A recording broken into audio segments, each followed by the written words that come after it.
దీంట్లో ఇంకొక విషయం కూడా ఏమిటి అని అంటే, ఇందులో ఒక్కటంటే ఒక్క క్లియరెన్స్ కూడా మన ప్రభుత్వం అధికారంలోకి వచ్చిన తర్వాత ఇచ్చింది కానే కాదు. ఒక్కటంటే ఒక్క క్లియరెన్స్ కూడా అసలు మన ప్రభుత్వం తరపు నుంచి అసలు సంబంధమే లేదు. అసలు మన ప్రభుత్వం నుంచి ఒక్కటంటే ఒక్కటి కూడా ఇచ్చింది. మీద ఒక వీడియో కాన్ఫరెన్స్ ని నిర్వహించడం జరిగింది. విశాఖపట్నంలో ఉన్నటువంటి అధికారులు, ప్రజాప్రతినిధులతో ఆయన ఒక వీడియో కాన్ఫరెన్స్ నిర్వహించి, ఆ వీడియో కాన్ఫరెన్స్ లో ఆయనకి ఏమాత్రం సూట్ అవునటువంటి ఒక అమాయకపు ఫేస్ ని పెట్టుకుని అసలు ఎల్జీ పాలిమర్స్ దుర్ఘటనకి తమకు ఎటువంటి సంబంధం లేదని, అసలు ఏ ఒక్క అనుమతులు కూడా ఎల్జీ పాలిమర్స్ కి తాము ఇవ్వలేదని చెప్పి ప్రజల్ని ఒక అమాయకపు ఫేస్ తో నమ్మించే ప్రయత్నం చేశారు.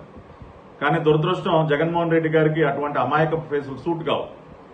ఆయన ఆ రకంగా ఒక అమాయకపు ఫేస్ తో ఏం చెప్పినా కూడా ప్రజలు నమ్మరు. ప్లస్ వాస్తవాలు కూడా ఆ విధంగా ఉండవు. నేను ఇవాళ సూటిగా కొన్ని ప్రశ్నలని ముఖ్యమంత్రి గారిని అడగదలుచుకున్నా.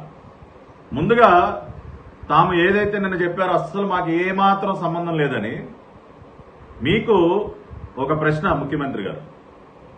లాక్డౌన్ 2 ఫేజ్ 2 ముగిసే సందర్భంలో లాక్డౌన్ ఫేజ్ 3 ప్రారంభమయ్యేటటువంటి పరిస్థితిలో కేంద్ర హోంశాఖ అన్ని రాష్ట్ర ప్రభుత్వాలకు ఒక సర్క్యులర్ పంపించింది. ఆ సర్క్యులర్ లో స్పష్టంగా కొన్ని డైరెక్షన్స్ ఇచ్చింది.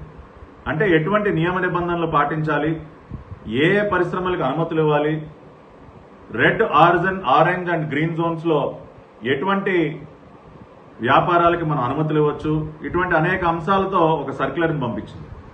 ఆ సర్క్యులర్ లో చాలా క్లియర్ గా, ఇది మే 1, 2010 కేంద్ర హోంశాఖ రిలీజ్ చేసినటువంటి సర్క్యులర్.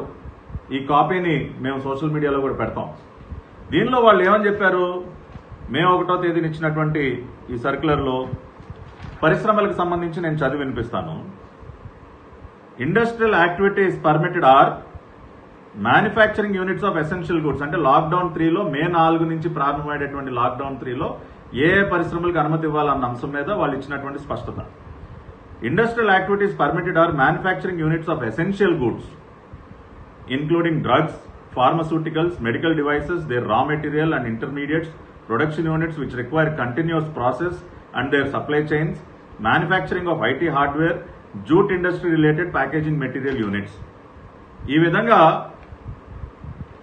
నిత్యావసర వస్తువులు తయారు చేసేటటువంటి పరిశ్రమలు, మందులు, ఔషధాలు తయారు చేసేటటువంటి ఫార్మా కంపెనీస్ కానివ్వండి, ఐటీ రిలేటెడ్ హార్డ్వేర్ యూనిట్స్ కానివ్వండి, జూట్ ఇండస్ట్రీస్ ప్యాకేజింగ్ మెటీరియల్స్ కానివ్వండి, ఇటువంటి కొన్ని పరిశ్రమలకు మాత్రమే మేము అనుమతిస్తున్నట్టు లాక్డౌన్ 3లో వాళ్ళు చాలా స్పష్టంగా వాళ్ళు ఇచ్చినటువంటి సర్క్యులర్ లో మెన్షన్ చేశారు.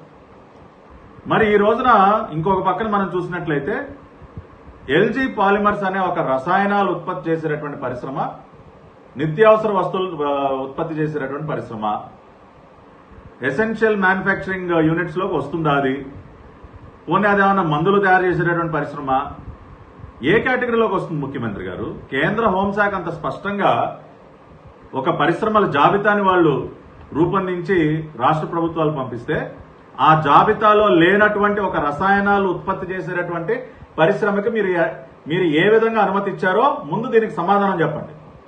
మీరు ఆ రోజున ఎల్జీ పాలిమర్స్ కి ఉత్పాదన తిరిగి ప్రారంభించుకోవడానికి లాక్డౌన్ 3లో మీరు అనుమతి ఇవ్వబట్టే కదా ఈ ప్రమాదం జరిగింది. వాళ్ళు ఉత్పాదన ప్రారంభించిన రోజే మరి గ్యాస్ లీక్ అయ్యి వాళ్ళు దాదాపు 12 మంది మరణించడం, 1000 మంది ఆసుపత్రి పాలవటం మనం చూస్తున్నాం కదా. దీనికి మాకు సంబంధం లేదని మీరు ఏ రకంగా అంటారు? మీరే గనక వాళ్ళకి ప్రొడక్షన్ కి పర్మిషన్ ఇవ్వకుండా ఉంటే ఈ దుర్ఘటన జరుగుండేది కాదు కదా. కేంద్ర హోంశాఖ ఇచ్చినటువంటి డైరెక్షన్స్ కి విరుద్ధంగా వారు ఇచ్చినటువంటి సర్క్యులర్ ని వైలేట్ చేస్తూ మీరు వాళ్ళకి తిరిగి ప్రొడక్షన్ కి లాక్డౌన్ 3లో పర్మిషన్ ఇచ్చారు కాబట్టే ఈ గ్యాస్ లీక్ ప్రమాదం జరిగింది, ఇంతమంది మరణించారు ముఖ్యమంత్రి గారు. కాబట్టి దీనికి 100% మీకు సంబంధం ఉంది. సంబంధం లేదని అనే హక్కు మీకు లేదు. అదేవిధంగా రెండో పక్కన జూలై 9, 10 తారీఖుల్లో జరిగినటువంటి state level environment impact assessment authority meeting లో మీరే కదా రాష్ట్ర స్థాయిలో ఈ ఫైల్ ని క్లియర్ చేసి పంపించారు. ఇది గతంలో కూడా మేము చెప్పాం, ఈ డాక్యుమెంట్ ని ప్రదర్శించాం. అయినా మళ్ళీ అడుగుతా ఉన్నాం, జూలై 2019లో మీరే కదా ముఖ్యమంత్రి, మీరు ముఖ్యమంత్రిగా ఉండగానే కదా స్టేట్ లెవెల్ అథారిటీ ఫైల్ ని క్లియర్ చేసి కేంద్రానికి పంపించింది. దీనికి మాకు సంబంధం లేదని మీరు ఎలా అంటారు? అదేవిధంగా పోనీ దీనిలో ఇప్పుడు కొత్తగా వైసీపీ నాయకులు ఏం వాదన వినిపిస్తున్నారు, ఇదేదో కేటగిరీ మారిందంట, అందుకని రాష్ట్ర స్థాయి నుంచి కేంద్రానికి పంపించారంట. కంపెనీ ప్రతినిధులు వచ్చి అయ్యా మేము పొరపాటున బి కేటగిరీలో పెట్టాము, కాదు ఇది ఏ కేటగిరీ, అందుకని మా ఫైల్ పంపించేయండి అంటే వీళ్ళు గంగిరెద్దులాగా తలూపి వాళ్ళు చెప్పింది నమ్మేసి వీళ్ళు పంపించేశారంట. అంటే ఒక కంపెనీ వ్యక్తి వచ్చి ఏదో చెప్తే మీరు నమ్మేస్తారా అండి? ఒక అథారిటీగా మీరు దాన్ని పరిశీలించరా, దాన్ని ఇన్వెస్టిగేట్ చేయరా, వెళ్ళి ఇన్స్పెక్ట్ చేయరా? రేపు ఒక కంపెనీ వాడు వచ్చి ఏది చెప్తే అది మీరు నమ్మేసి వాడికి ఎన్విరాన్మెంటల్ క్లియరెన్స్ ఇచ్చేస్తారా? ఇది జరుగుతుందా ఎక్కడన్నా? దీనిలో కుట్ర లేకపోతే మీరు ఈ రకంగా ఎందుకు పంపిస్తారు? పోనీ మీరు పంపించిన తర్వాత కూడా బి కేటగిరీ కాదు ఇది ఏ కేటగిరీ అని మీరు భావించి పంపించినా కూడా కేంద్రం ఇప్పటి వరకు దాన్ని బి కేటగిరీలోనే పరిగణిస్తోంది. కేంద్ర మినిస్ట్రీ ఆఫ్ ఎన్విరాన్మెంట్ వెబ్సైట్ లోకి వెళ్ళి చూస్తే ఇప్పటికీ అది బి కేటగిరీ కింద ఉంది. అంటే రాష్ట్రాలకు సంబంధించినటువంటి అంశం కింద వాళ్ళు చూస్తూ ఉన్నారు. దీన్ని ఎలా క్లియర్ చేసి మీరు పంపిస్తారు?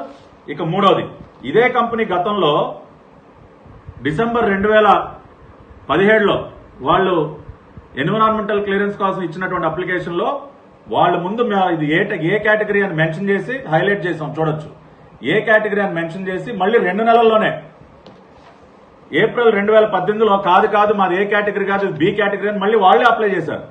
అంటే గతంలో ఇదే కంపెనీ మేము ఏ కేటగిరీ కాదు మేము బి కేటగిరీలోకి వస్తామని అప్లై చేసినటువంటి వ్యక్తులు 2 సార్లు అప్లికేషన్లు మార్చి ఏ నుంచి బిలోకి మేము వస్తామని చెప్పి అప్లై చేసిన తర్వాత మళ్ళీ వాళ్ళు కాదు మళ్ళీ మేము ఏలోకి వెళ్ళిపోతాం అంటే ఇదన్నా ఇజ్ ఇట్ చైల్డ్స్ ప్లే?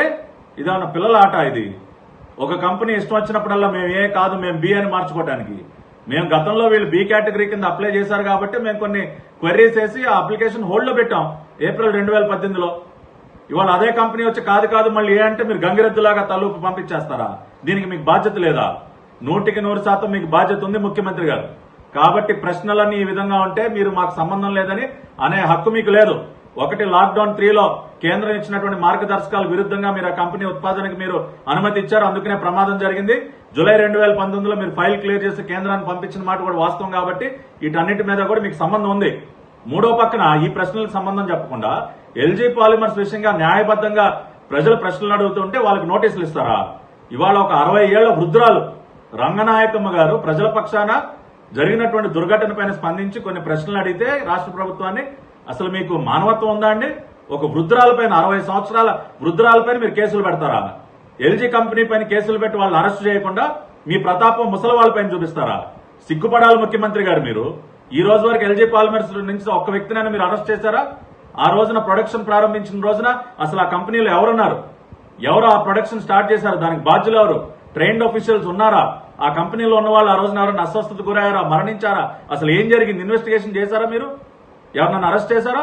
ఇవన్నీ చేయకపోగా వృద్ధురాలపైన మీ ప్రతాపం చూపిస్తారా? సిగ్గుపడాలి ముఖ్యమంత్రి గారు. మీరు ఒక 60 సంవత్సరాల వృద్ధురాలపైన కేసులు పెట్టడానికి.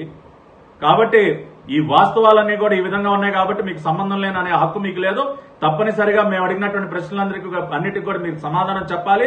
100% ఎల్జీ పాలిమర్స్ దుర్ఘటనకి మీకు 100% సంబంధం ఉంది. దానికి బాధ్యులు మీరే ముఖ్యమంత్రి గారు.